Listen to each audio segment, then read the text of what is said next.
1 de junio de 2009. El vuelo 447 de Air France viaja desde Río hasta París. De repente, desaparece sobre el océano Atlántico. I've lost an aircraft with 228 people on board. Los expertos en aviación están desconcertados. No sabemos dónde está el avión o si se ha estrellado. La nave es uno de los aviones de pasajeros con tecnología más avanzada que ha volado nunca. Que una 330 desapareciera era algo casi inconcebible. Ahora se han recuperado las grabaciones de la cabina.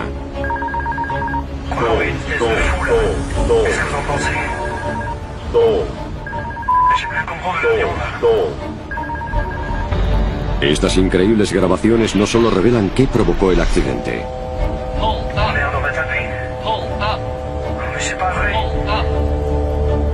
También plantean una pregunta inquietante. ¿Cómo de seguro es volar hoy?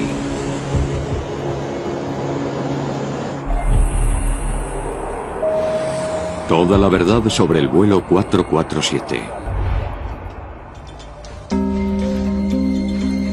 31 de mayo de 2009, Río de Janeiro, Aeropuerto Internacional de Galeão, 7 de la tarde hora local. El vuelo de Air France, un Airbus 330, despega rumbo a París. El vuelo ha de durar 11 horas.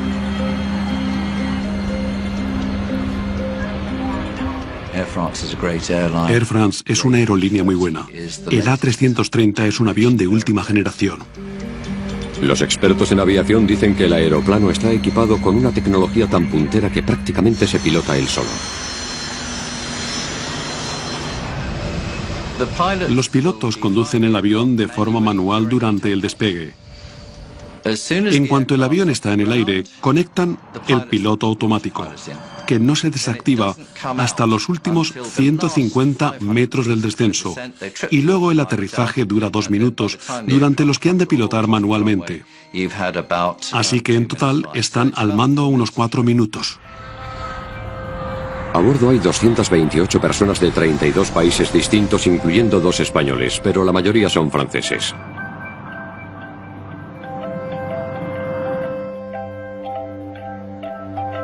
Caroline Soulas y su marido Sebastián, que es auxiliar de vuelo de Air France, acaban de volver de disfrutar 3 días libres en Río. Caroline pudo viajar mucho porque iba a todas partes con su marido, sobre todo a Brasil. Fue 3 veces allí. Se enamoró del país. Antes de embarcar en el vuelo 447, Caroline se puso en contacto con su madre Corinne, que estaba en su casa de París. Antes de salir de Río, a eso de las 7, me mandó un mensaje diciendo: qué pena irme de Río, hace mucho sol. ¿Qué tiempo hace en París? Fue el último mensaje suyo que recibí. 1:35 de la madrugada. El vuelo 447 se pone en contacto por radio por última vez con el control del tráfico aéreo de Brasil.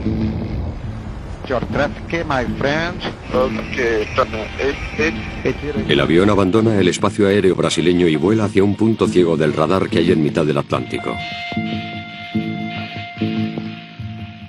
El aparato estará fuera del radar hasta que entre en la zona del control del tráfico aéreo de Senegal. Estaba en tierra de nadie, en mitad del océano. Era un punto a mitad de camino entre Brasil y Senegal.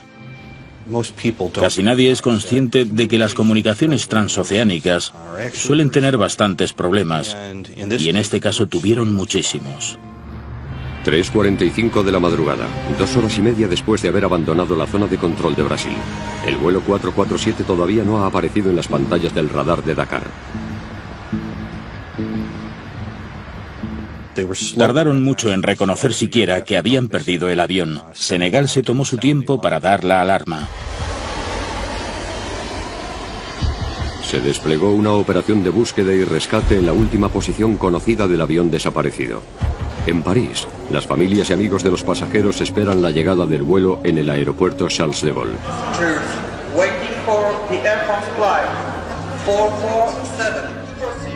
Corinne Sulas espera en casa a que su hija la llame.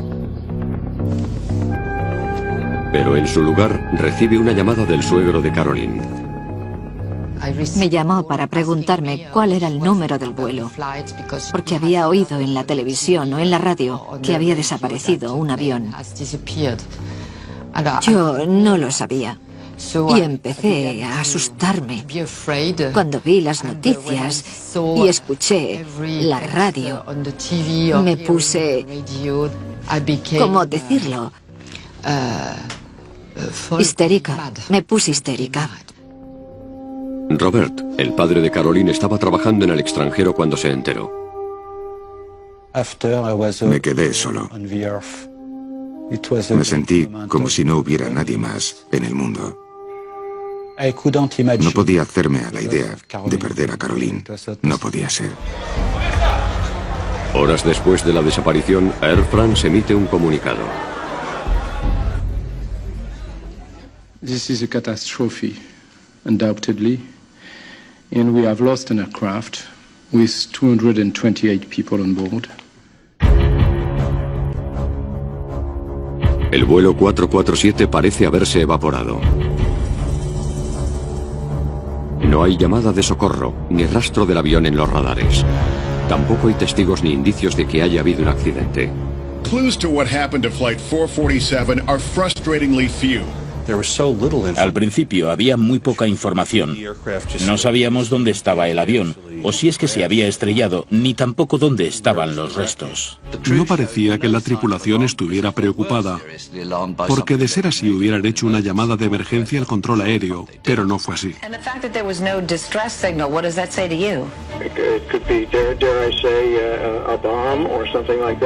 Tras el 11S, lo primero en lo que piensa la gente es en un atentado terrorista. Cuando el servicio de inteligencia francés revisó la lista de pasajeros, detectó nombres presuntamente vinculados a grupos islamistas radicales. La única manera de confirmar o desmentir la teoría de la bomba era encontrar los restos del avión, pero no podían localizar con exactitud el lugar de la desaparición. El asunto del vuelo 447 de Air France fue muy complicado. Para empezar, se estrelló en una zona donde no había cobertura de radar, así que no se podía localizar en qué parte del mar había caído. Por eso el área de búsqueda fue enorme. Se peinó una zona de 17.000 kilómetros cuadrados. El 6 de junio, 5 días después de que el vuelo 447 desapareciera, se encontraron algunos restos del avión y 50 cadáveres a unos 965 kilómetros de la costa de Brasil.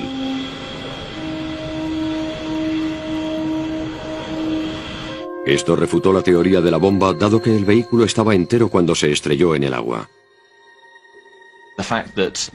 El hecho de que los cadáveres que se hallaron flotando provinieran de varias partes del avión da indicios de que el avión estaba intacto y con los pasajeros en su interior cuando se estrelló contra el agua. Pero si el vuelo 447 no se estrelló a causa de una explosión, ¿por qué lo hizo? ¿Cómo es posible que un aparato tan sofisticado y caro provocase la pérdida de tantas vidas? La gente estaba ansiosa por saber cuáles habían sido las causas, tanto por el bien de las familias como por tener mayor seguridad en el futuro. Con más de 600 Airbus 330 volando a diario por todo el mundo, es crucial descubrir qué es lo que provocó el accidente. Las cajas negras del avión podrían ofrecer la respuesta, pero yacen perdidas en el fondo del mar, a 4 kilómetros de profundidad. Quiero saber exactamente por qué murió mi hija. ¿Cuál fue el motivo?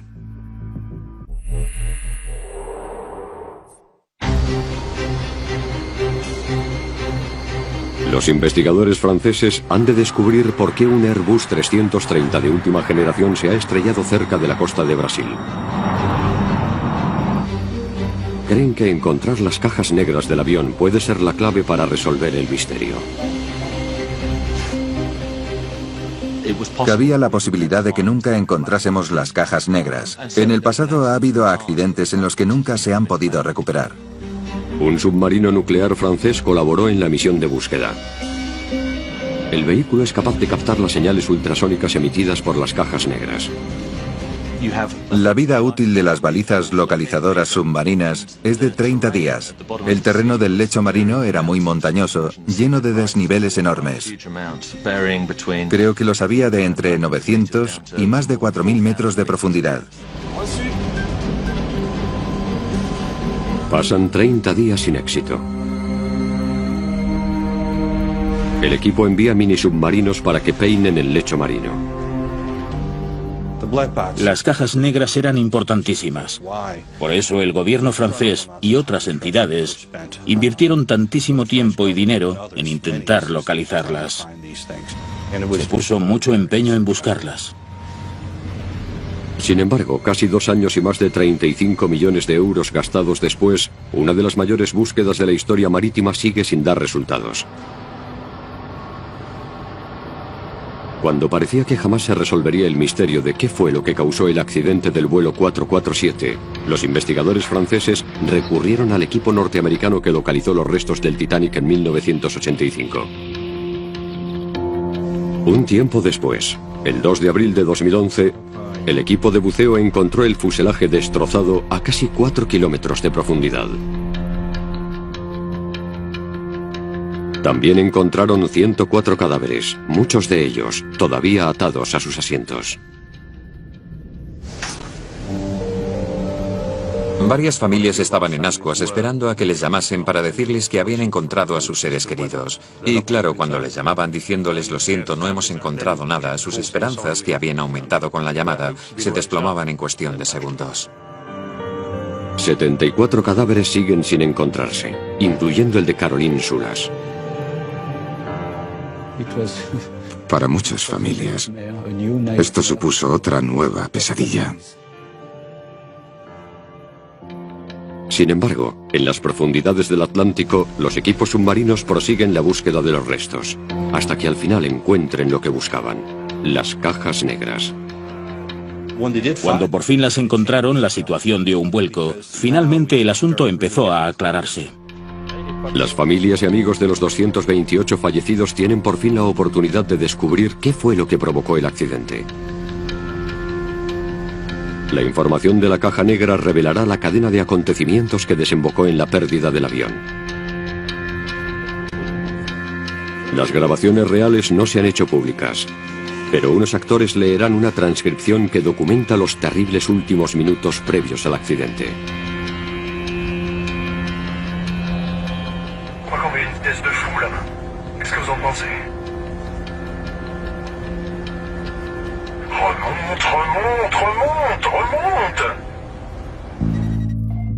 El vuelo 447 abandona Río y se dirige hacia el norte, siguiendo la costa este de Brasil.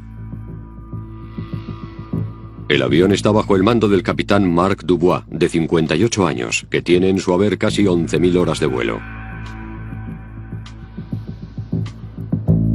El segundo piloto, David Robert, tiene 37 años y más de 6.500 horas de vuelo. El tercero es Pierre-Cédric Bonin, cuya mujer también va a bordo esa noche. Bonin tiene 32 años y poco más de 3.000 horas de vuelo, por lo que es el tripulante con menos experiencia. Bonin está sentado en el asiento de la derecha de la cabina. El capitán Dubois se sienta a la izquierda. Robert está haciendo uso de su pausa reglamentaria para dormir y descansa en el cuartito que hay en la parte trasera de la cabina. Ya se ha servido la cena y han atenuado las luces. Se estima que el avión llegará a París dentro de 8 horas, y muchos pasajeros aprovechan para intentar dormir unas horas. En la cabina de mando la situación también es distendida. ¿Todo va bien? Todo va bien. ¿Todo va bien? ¿Pas de café, de té? Todo va bien. Ça ira. A tout à l'heure. Llaman por radio, informan de su posición al control aéreo. La cosa está bastante tranquila. De noche, en mitad del Atlántico, no hay mucho que hacer. El capitán Dubois es un veterano del trayecto Río-París y le señala a su joven primer oficial Bonin algo interesante.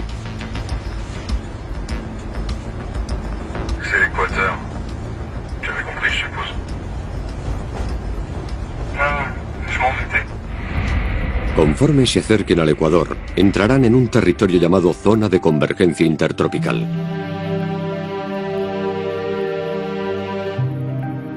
Esta zona es famosa para los aviadores porque provoca un tiempo convectivo y tormentas. La noche del accidente del vuelo 447 fue bastante interesante porque hacía muy mal tiempo. Michael de Villiers ha analizado los patrones climáticos de la noche del accidente. Aquí se ve que la previsión meteorológica del mapa indicaba que habría bastante actividad tormentosa. Las tormentas son, probablemente, el fenómeno meteorológico más peligroso.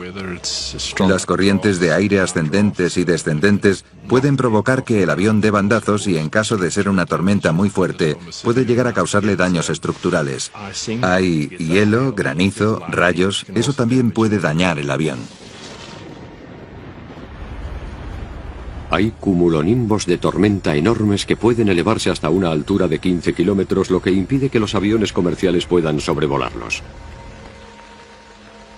A veces lo que hay que hacer es pensar qué trayectoria y rumbo vas a tomar para intentar evitarlos. Pero al capitán Dubois no parece preocuparle, y el vuelo 447 mantiene el rumbo.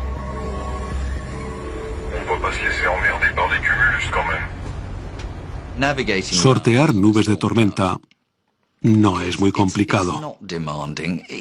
Las miras y si están delante de ti, giras a la izquierda o a la derecha y las rodeas. Es bastante sencillo. Otros aviones que atraviesan la zona esa misma noche sí que optan por rodear la tormenta.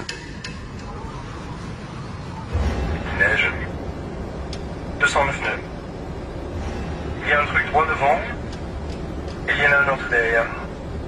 Hein? Oh merde, non. Baisse un peu la lumière intérieure pour voir dehors. Ouais. J'allume les feux pour voir. Ah voilà. Quoi? On dirait qu'on va rentrer dans les zones nuageuses. 1:51 de la madrugada. De repente, la cabina que estaba casi a oscuras se ilumina. Ah bah manquait plus que ça. C'est quoi ça? C'est tout ce qu'il nous fallait, monsieur de Saint-Esme. El piloto veterano Dubois reconoce los destellos brillantes del fuego de San Telmo, un fenómeno eléctrico espectacular que suele darse en los trópicos. Empezaron a pasar varias cosas extrañas. Hubo una especie de brillo azul que era el fuego de San Telmo. Eso proyectó una luz muy rara e inquietante hacia el interior de la cabina.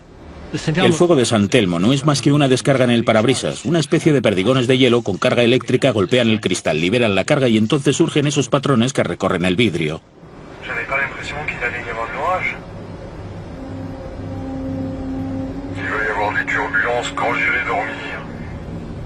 David Robert, que estaba descansando en el cuartito de la parte trasera de la cabina de mando, relevará en breve al capitán Dubois.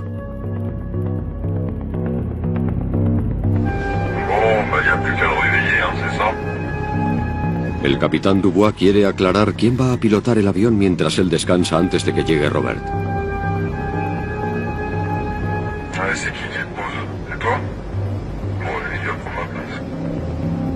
Esto significa que Bonin, que es el que tiene menos horas de vuelo, estará a los mandos del avión hasta que vuelva el capitán.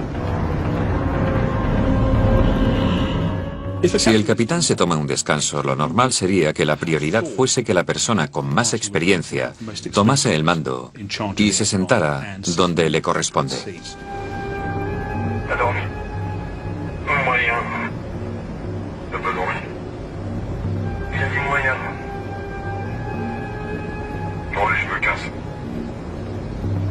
Bon, ça va.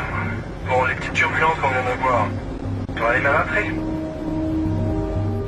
Me pareció curioso que el capitán decidiera descansar durante la que creo que es, sin lugar a dudas, la parte más complicada del trayecto en lo que al clima se refiere. Yo hubiera dicho que esa sería precisamente la parte en la que el capitán querría estar presente. Él estaba bastante satisfecho con su elección. Echando la vista atrás, quizá no fuera la decisión más sabia. Minutos después de que el capitán Dubois salga de la cabina de mando, el tiempo empeora.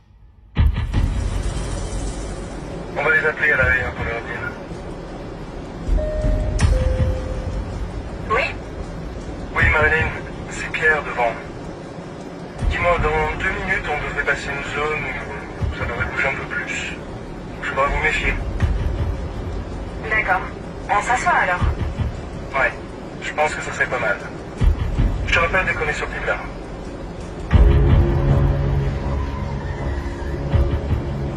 Vache, heureusement que c'était la 330, hein? C'est clair. Moins 42 degrés. Robert sugiere cambiar de rumbo para evitar las nubes de tormenta. Tu veux pas tirer un peu plus sur la gauche, là? Excuse-moi. J'ai dit, tu veux pas un peu plus tirer sur la gauche? Cuando Bonin gira el avión 12 grados a la izquierda, un penetrante olor parecido al del cloro invade la cabina de mando. T'as touché à la clim? J'ai rien touché du tout. Si c'est pas la clim, c'est quoi cette odeur? C'est l'ozone. Robert, que ha volado muchas veces por los trópicos, reconoce de inmediato el extraño olor. Sin embargo, su joven compañero parece alterarse. C'est quoi ça? C'est un rapport avec l'électricité? Non, l'ozone, c'est de l'air chargé d'électricité. Non. Ah, d'accord. Hay olores raros en la cabina. Hubo anomalías eléctricas, fenómenos como el fuego de San Telmo y demás. Son varias cosas que pueden afectar negativamente al rendimiento del piloto. 2:10 de la madrugada. Se oye un ruido fuerte en la cabina de mando. Los expertos que analizaron las grabaciones de la caja negra creen que el sonido lo producen unos cristales de hielo al impactar contra el avión. Entonces, se activa una alarma. La alarma advierte a la tripulación de que el piloto automático ha dejado de funcionar y de que vuelven a tener el control del avión.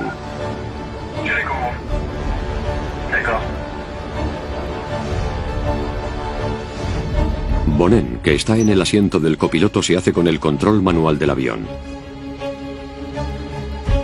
Ahora su compañero Robert, que tiene más experiencia, es en la práctica el copiloto. Lo que la tripulación desconoce es que el descenso de la temperatura ha causado que el hielo bloquee 3 sensores muy importantes llamados tubos de pitot. Básicamente, el sistema de tubos de pitot detecta la velocidad con la que el aire impacta contra el avión.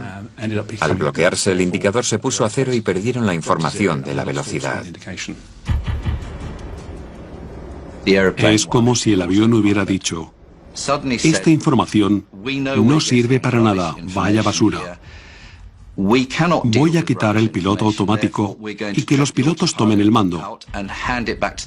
Ahí es donde ellos empiezan a ganarse el sueldo. Pero tampoco es una situación tan grave. Lo único que pasa es que no reciben datos sobre la velocidad. En teoría, cuando se derrita el hielo, los sensores de pitot deberían de volver a funcionar. Lo normal es no hacer nada, seguir pilotando el avión con normalidad y mantener los ajustes de potencia tal cual, porque han funcionado bien hasta el momento. Si la tripulación no toca nada, el avión continuará bastante estable hasta que salgan del apuro y el avión vuelva a volar de forma segura. En el caso del vuelo 447 de Air France, fue la reacción casi refleja del piloto lo que realmente empeoró la situación. Jamás habrá forma de saber por qué el piloto actuó como actuó.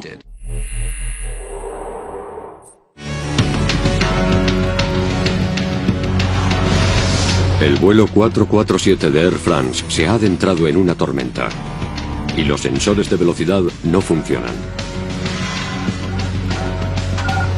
El piloto automático está desactivado y la tripulación ha recuperado el control del aparato. El capitán está en la sala de descanso. El primer oficial Bonin pilota el avión de forma manual. Su compañero, el oficial David Robert, que tiene muchas más horas de vuelo que él, se ocupa de la comunicación por radio.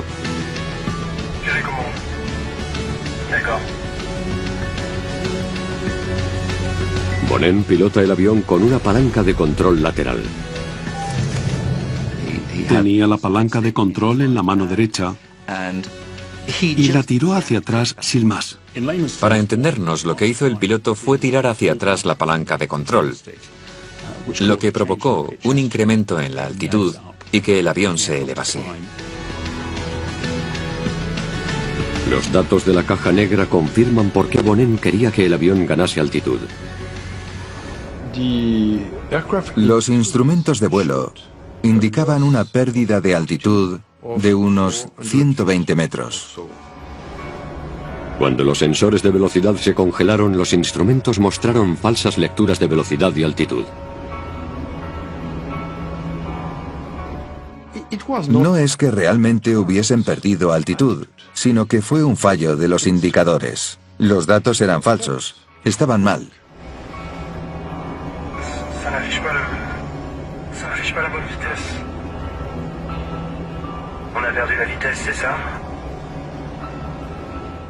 Tienes que confiar en los instrumentos y claro, si empiezan a funcionar mal y a darte información incorrecta, es difícil saber qué hacer porque te entrenan para depender de ellos. Bonin decide confiar en los instrumentos. Tira la palanca hacia atrás y el avión comienza a subir.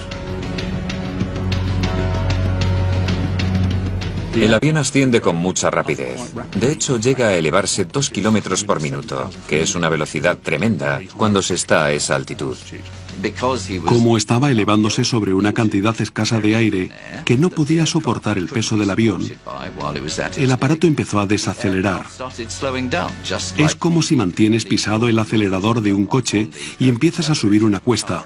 Si no pisas más a fondo, el vehículo cada vez va más despacio. El avión empezó a frenar. Empieza a sonar otra alarma. Entrada en pérdida. La entrada en pérdida se produce cuando el avión va demasiado lento como para que las alas puedan elevarlo lo suficiente, por lo que empieza a descender. Deja de volar y empieza a caer. Para evitar que el avión caiga, Bonin ha de actuar con rapidez. Cuando saltó la alarma de entrada en pérdida, los pilotos deberían haber actuado de inmediato para cambiar la altitud, inclinar la palanca de control hacia adelante y reducir el ángulo de ataque. Así hubieran salido de la entrada en pérdida. Para salvar la situación, hay que recuperar la velocidad. Y para lograr eso, hay que inclinar el morro hacia abajo y descender. Sin embargo, Bonin no inclina el morro hacia abajo, sino que mantiene la palanca hacia atrás, por lo que el avión sube cada vez más mientras continúa perdiendo velocidad. La única conclusión que puedo sacar es que ellos no creían que el avión hubiera entrado en pérdida. Las grabaciones de la caja negra muestran que en ese momento uno de los 3 sensores de velocidad que se habían congelado ya funcionaba de nuevo. Por desgracia, para cuando los indicadores de velocidad del aire volvieron a funcionar, la altitud del avión y otros parámetros habían sufrido grandes cambios. La información que daban los sensores que habían vuelto a estar operativos parecía incorrecta, aunque no lo era, debido a que todo lo demás era un desastre. Fais attention à ta vitesse. Fais attention à ta vitesse. Ok, je redescends.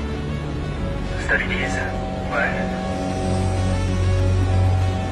Y fue justo en ese momento cuando la situación pasó de ser prácticamente inofensiva a descontrolarse rápidamente.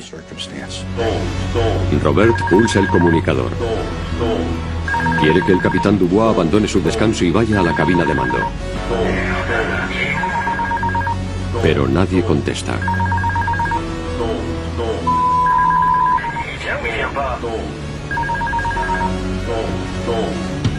En estos momentos el vuelo 447 de Air France está a algo más de 11 kilómetros sobre el mar y sigue en ascenso. Una vez que estás ascendiendo a mucha velocidad, esta disminuye muy rápidamente. Si siguieras tirando la palanca hacia atrás, la velocidad de elevación aumentaría hasta un punto en el que la velocidad del avión disminuiría hasta que el aparato entrase en pérdida, y entonces la situación daría un vuelco. A casi 11 kilómetros y medio de altura, el vuelo 447 comienza a caer.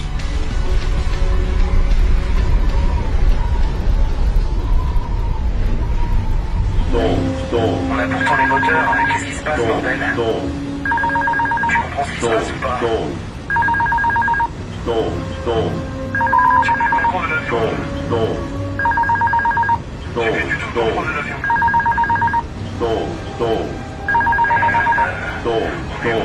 C'est quoi là? Je crois qu'on va trop vite. Poco menos de un minuto después de que lo llamaran por primera vez, el capitán Dubois vuelve a la cabina de mando y se sienta en el asiento auxiliar detrás de los jóvenes oficiales. Bon, qu'est-ce qui se passe là? Qu'est-ce que vous foutez? Qu'est-ce qui se passe? Qu'est-ce qui se passe? Je sais pas ce qui se passe. Dans le contrôle de l'avion. On a totalement perdu le contrôle de l'avion. On comprend rien. On a tout tenté. El capitán entró en la cabina en un momento en el que una persona recién llegada podría haberse dado cuenta de lo que pasaba. Aún daba tiempo a salvar el avión. No hubo ninguna conversación sobre lo que había pasado ni de cómo habían llegado a ese punto. En mi opinión, es muy complicado que alguien que acaba de entrar en la cabina se dé cuenta al momento de que el avión ha entrado en pérdida, de que caen a 3 kilómetros por segundo con el morro elevado y que además sepa lo que hay que hacer. Alors tiens, prends ça. Prends ça. Le problème, c'est que j'ai plus d'avion. D'accord. El bariómetro es el instrumento que mide la velocidad vertical del avión y ha dejado de funcionar. J'ai plus rien qui s'affiche. On n'a pas une seule indication valide. Los indicadores mostraban lecturas incorrectas y los tripulantes intentaban encontrarle el sentido a los datos correctos y al comportamiento del avión.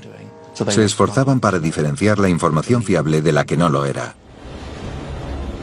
Como Bonnen aún mantiene la palanca de control echada hacia atrás, el morro del avión continúa elevado y el aparato sigue en pérdida.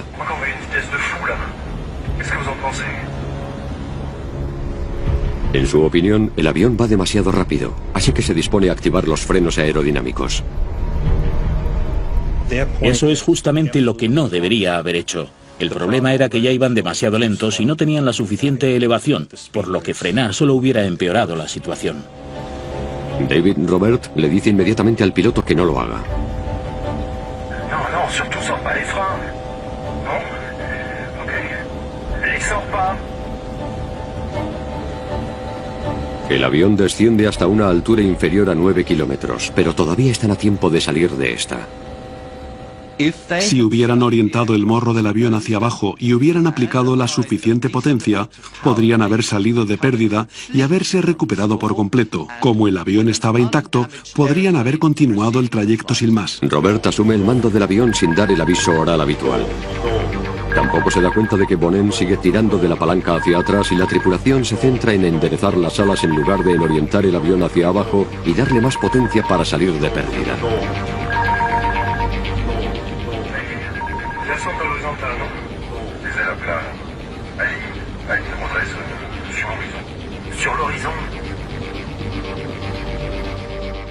No entendían qué le estaba pasando al avión.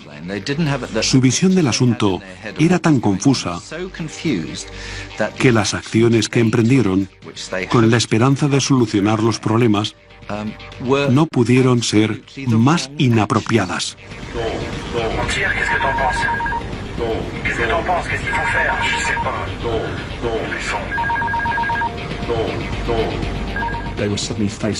De repente se encontraron con una situación que nunca habían vivido, por lo que se quedaron paralizados y desconcertados durante unos instantes.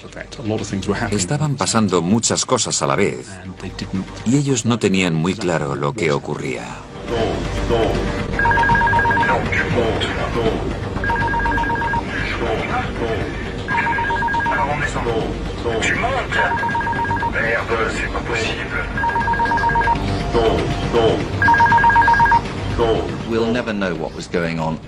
Nunca sabremos qué pasaba por las mentes de los pilotos. Lo único que está claro es que estaban confusos, pero jamás sabremos en qué pensaban exactamente. La alarma de entrada en pérdida, que había sonado 58 veces, se para. El ordenador dejó de avisar a los pilotos de que el avión había entrado en pérdida, porque ya ni siquiera reconocía la situación en la que se encontraban. Los ordenadores se apagaron como diciendo, lo siento, no tengo datos con los que trabajar, así que me largo. El avión desciende a toda velocidad hacia el océano, que está a unos escasos 6 kilómetros más abajo. El avión descendió así, a una velocidad media de entre 3 y 4 kilómetros y medio por minuto.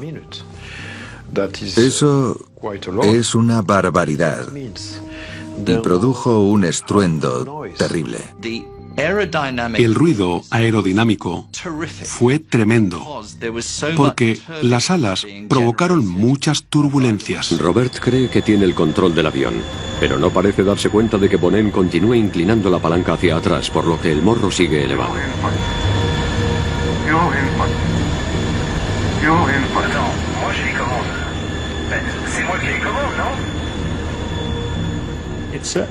Todo apunta a que la disciplina y la comunicación se vinieron abajo en esa cabina de mandos.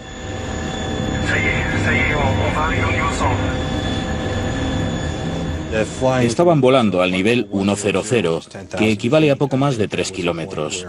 Creo que ese fue el momento en el que pensaron, tuvieron tiempo para solucionarlo, pero aquí ya era difícil que se salvaran. El avión caía a plomo, como si fuera una piedra. Ya no volaba, solo caía. Y lo hacía con el morro apuntando hacia arriba.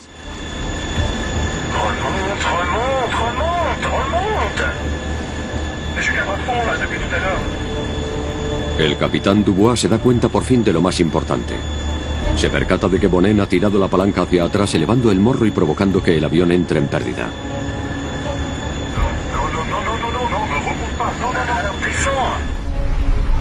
Robert sabe que para salir de la tormenta ha de conseguir que el morro del avión apunte hacia abajo.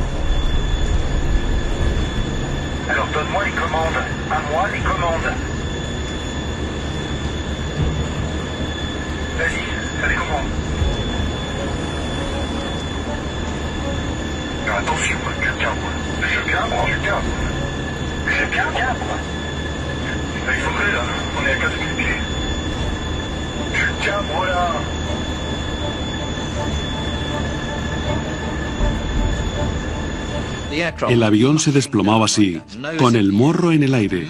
Caía en picado de esta manera. Cuando se acercan a los 600 metros, el sistema de alerta de proximidad al terreno del avión detecta el océano que tienen debajo. La nueva alarma se activa.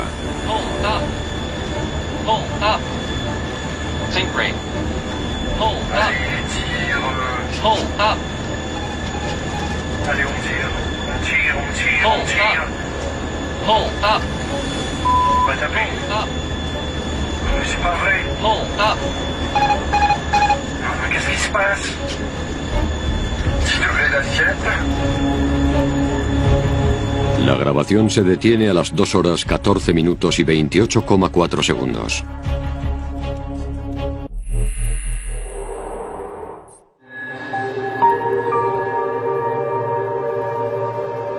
...228 personas murieron en el vuelo 447 de Air France. El accidente también destrozó las vidas de muchos familiares y amigos de las víctimas. Sebastian Bedovati y Caroline Soulas se conocieron en 2003 en un vuelo de Air France con destino a San Francisco.